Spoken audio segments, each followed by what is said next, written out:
അല്ല, നീ സ്കൂളിലേക്ക് പോയിട്ടേ? രാമനാമം നല്ല ലഡുവാ, കൃഷ്ണനാമം വെണ്ണ പോലെ, ഹരീന്ദ്രനാമം മിഠായിയാ. ഇതെല്ലാം ചേർത്ത് വേണം പ്രാർത്ഥിക്കാൻ. ഇത് സ്വർണ്ണ കാശ് രൂപമല്ലേ? ഇതവളുടെ മുത്തശ്ശിയുടേതായിരുന്നു. എന്റെ ജീവൻ ഞാൻ നിങ്ങളെ വിശ്വസിച്ചേൽപ്പിക്കുക. അവൾക്ക് കല്യാണപ്രായമാകുമ്പോ നല്ലൊരു കുടുംബത്തിലേക്ക് അവളെ അയക്കണം. നീ എന്താ ആ വീട്ടിലെ പേരക്കാരിയോട് നമ്മുടെ വീട്ടിലെ മരുമകളാകണമെന്ന് പറഞ്ഞത്?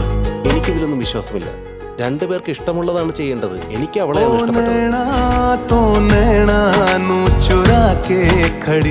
ഇവളിങ്ങനെ കാണിക്കുന്നു സ്വപ്നത്തിൽ പോലും വിചാരിച്ചില്ല. നിങ്ങളുടെ മോൻ ആഗ്രഹിച്ച പെണ്ണ് അവളൊരു തെറിച്ച പെണ്ണ, എല്ലാവരെയും അവമാനപ്പെടുത്തി. ജീവിതം അത്ര എളുപ്പമല്ല മോളെ. ഒരുപാട് പ്രശ്നങ്ങളെ നമ്മൾ നേരിടേണ്ടി വരും. അമ്മ, നമ്മൾ ഈ ചെയ്യുന്ന ചതിയല്ല. ദൈവം അനുഗ്രഹിക്കട്ടെ. ദൈവം നിങ്ങൾക്ക് നല്ലത് മാത്രം വരുത്തട്ടെ. എന്താ സ്വാമിജി? നിങ്ങളുടെ കൂട്ടുകാരി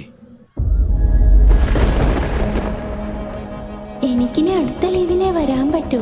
നീ ഇങ്ങോട്ട് തിരിച്ചു വരുമ്പോ മുത്തശ്ശിയുടെ കയ്യിൽ നിന്ന് ഞാൻ പഴയ സാധനങ്ങൾ വാങ്ങിച്ച് നിനക്കൊരു ബൊമ്മ ഉണ്ടാക്കി തരാം.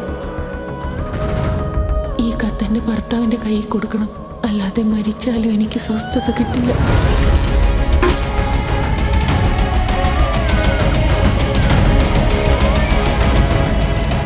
നമ്മൾ എല്ലാവരും ചെയ്ത തിന്മകൾക്ക് ഈ ജന്മത്തിലും അടുത്ത ജന്മത്തിലും എല്ലാ കാലത്തും മനസ്സമാധാനം തരില്ല.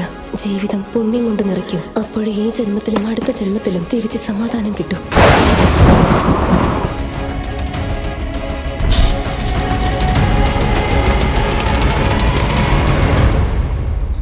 മോളെ പേരെന്താ മോളെ? ജീവേരി. നിന്റെ ശരിക്കുള്ള പേരെന്താ?